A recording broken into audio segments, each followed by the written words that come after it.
Hi, this is Brendan Davis from Bedrock Games and the Bedrock blog, and today I'm going to start a new series. I'm going to be doing sort of a first impressions, first glimpses of Chinese drama series. I'll do these periodically, and typically it'll just be, one episode. I'll take a look and tell you what I think, and if I continue watching the show, I'll let you know, and I'll let you know what I think about it. A lot of times I will just watch the first few episodes, and if it's not for me, I stop. If I really enjoy it, I'll keep going. But these shows tend to have like 50 episodes, so I try not to overdo the amount that I watch. I try to maintain a modest diet of them. And if I, it's about the equivalent of reading a book, basically, watching one of these shows. But they can be quite good, and one of the good things about them is over the course of 40 or 50 episodes, they can cover a lot of story, and they can get their characters really well developed. So today there's a show called The Flame's Daughter, which got onto my radar from Drama Panda, and it's a well, I've only seen the first episode, so I don't know how much I can tell you about the actual plot. But it opens up with a character named I think Yinju and Ruga, and Ruga's a woman who is apparently the heir of some place called Flaming Hill. They don't get too into this in the episode itself, so I think this is going to be backstory that is revealed down the road. And this is based on a novel. I think it's a fairly recent novel, and as far as I know, there's no translation of it. I wasn't able to find even a fan translation, though. I'm sure it's possible one does exist somewhere. But the books are in Chinese on Amazon and stuff, so you can find them there. But in English, I don't know that the story is available. And it's also the same production team that did Eternal Love, and you can definitely tell from the look. One of the most striking things about it actually is the look, which I'll get into in a moment. But first, just to give you an overview of what I saw today, it's got a very intriguing open. It starts out with these two characters, and they're going to a place called Ethereality Sect, I believe. And Yinju has apparently been kicked out of the sect for cultivating some kind of dark martial arts ability. And there's a flashback sequence where you see Ruga stabbed in a fight, and Yinju is carrying her through the mountains and begs his master to save her, and the master tells him that she's died, and then the master tells him that he's going to have to undergo a really arduous process if he wants to rejoin the sect. And so it's a really striking opening, but then it immediately shifts, and then it's not clear to me if we're getting a flash forward or a flashback. I think it's a flashback. So what I think is going on here is they give you sort of a glimpse of what's coming down the road, and then they go to sort of the start of the story. Now, while I haven't read this book because it's not in English, I did read To the Sky Kingdom, which is what the Eternal Love show was based on, and I did notice in that show they played around a lot with the time flow, and in the book it took me a while to figure out where the show was in the overall story, so I'm wondering if something similar is going on here. But either way, what ends up happening is the rest of the episode is set in a brothel where Ruga, for whatever reason, is trying to find out information, or it's very unclear why she's there, but she has her reasons, and the viewer is meant to be kept guessing as to what they are.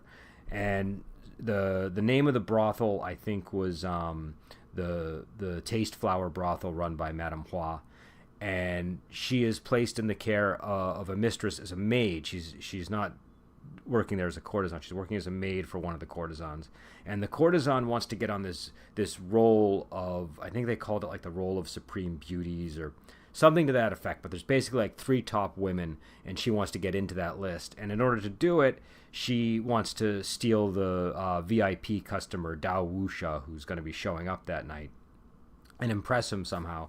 So she basically tells Ruga that she needs to help her to win him over, and she'll let her stay there as a maid in the brothel. And so there's most of the episode is sort of character development and sort of the all the various steps that Ruga is taking to help her mistress succeed. In the end, she doesn't really seem to succeed by the end of the episode, but she there's a guy who lives nearby. I think his name is Yu Chin, and he's a guzheng player or something like that. And she feels that if she can get him to perform the guzheng while she's they're all kind of going to dance for Dao Wuxia, then she'll have a much better chance of winning him over. And so he's reluctant to do it, and she manages to convince him by obtaining a zither herself and then playing a melody that matches the melody he was playing. And he's intrigued because the song she chooses was supposedly lost like 100 years ago. So it's very slow. It starts out with like a bit of action and some like really intriguing locations and drama, and then it really sort of slows down, and the rest of the episode is just set at the brothel, and then the episode ends with a really cool fight sequence. I thought the fight sequence at the end was very good, but it's kind of unrelated to what's going on at the brothel. They're sort of introducing another character, and it's very reminiscent of Curse of the Golden Flower Hero. There's a lot of slow motion, people moving through the air on wire work, and people getting impaled by leaves. That somebody's just flicking with their fingers. So I don't know. So my thoughts on the episode, and again, not a whole lot happened. It was a little bit slow, but it was very well shot and it was very intriguing. And this is a show where I think it's a very promising beginning. It looks like they're really just trying to set up all the characters, and they're trying to give us time to care about them before they really, crank things up a little bit. I'm hoping that it's not going to be so light on the fights. That was my one, my one complaint. The show begins with a brief fight and ends with a brief fight. The ending fight was really good, but it feels like it could. I don't know. I like more fighting in these kind of shows. So hopefully we're getting more, and hopefully we don't spend the entire time at the brothel. The brothel stuff was interesting, but I think, now that I've sort of got the point of it, I'm hoping that the whole show isn't set there. If they spend a few episodes there, fine. But I'd really like to see the show go elsewhere from here. And there's a lot of characters. I wasn't able to keep track of all of them just yet. I feel like this is the kind of show, about 5 episodes in, you'll probably get a much better handle on who's who and what their motives are and what they're doing.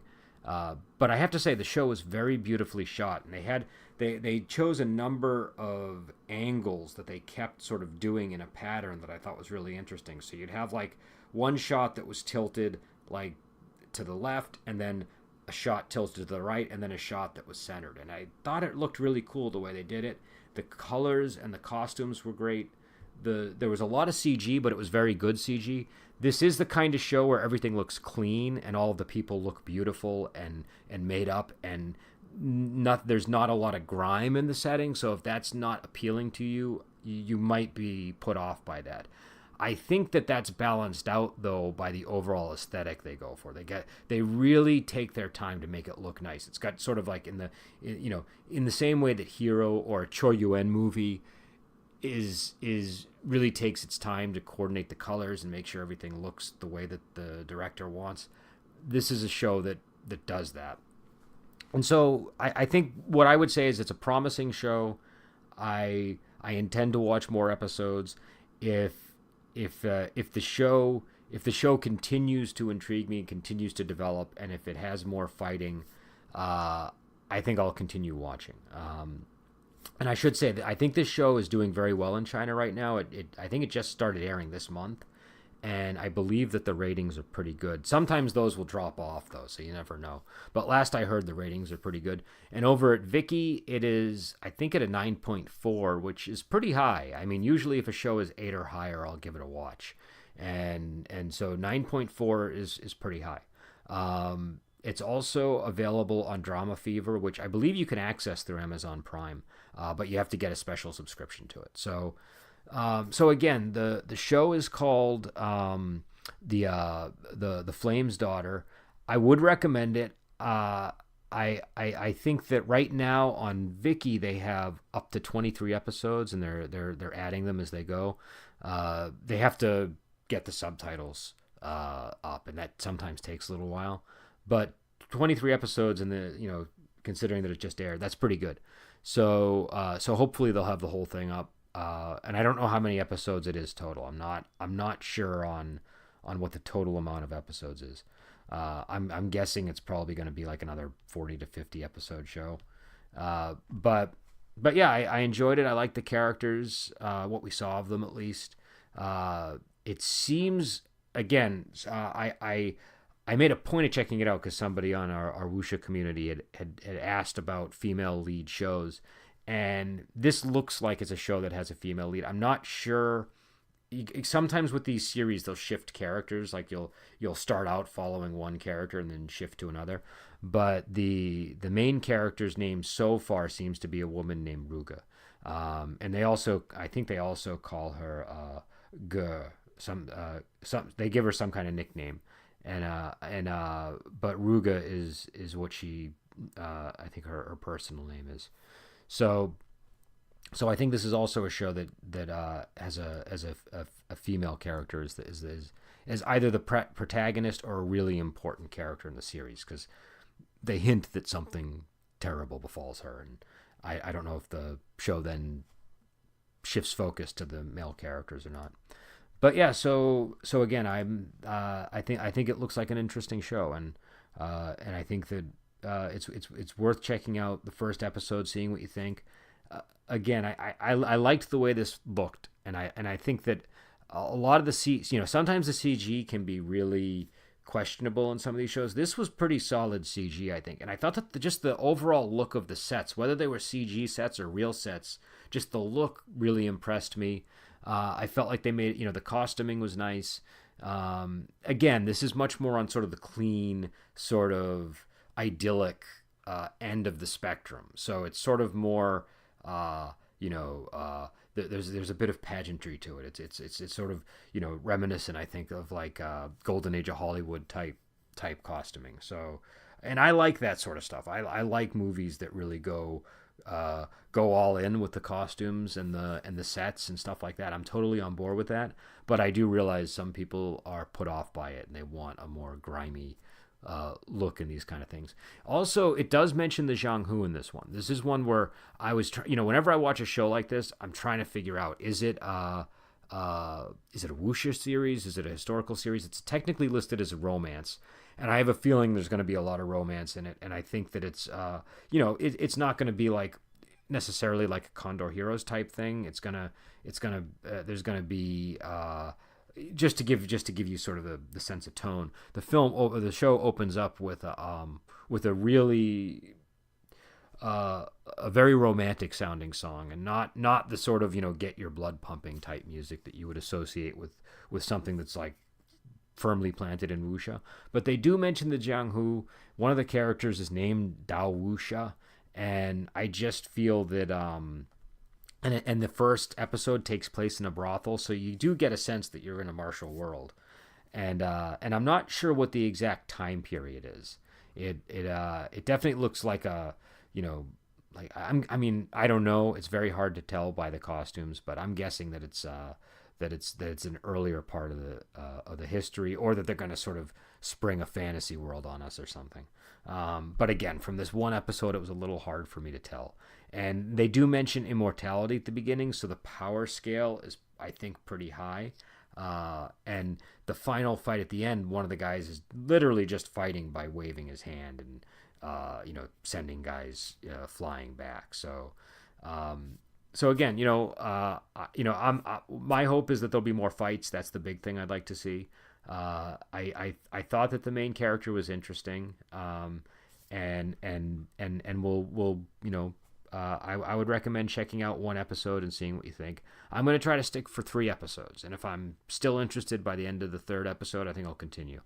And that's, again, it's pretty highly rated, so I unless that's just sort of like because it just came out and the rating's going to start to dip after a while, but I think it looked like a solid show to me. And the Eternal Love show is pretty popular, and so I think this to me honestly looks like I saw Eternal Love, and I think this looks better so far, but it's hard to say because it's just the first episode. So, anyways, I will let you go. If you missed it, we talked about another movie on this past Friday. We talked about New Dragon Inn, and people had different opinions about things, so you might want to check it out and see what people thought. And we're gonna start a Patreon soon. So, we're gonna start a Patreon, and part of that project is going to include me doing more of these first impression style podcasts episodes on drama series. So if we get enough, I might even open up more drama series stuff. But for right now, we're trying to focus more on movies. So all right, we will let you go, and I'll talk to you later.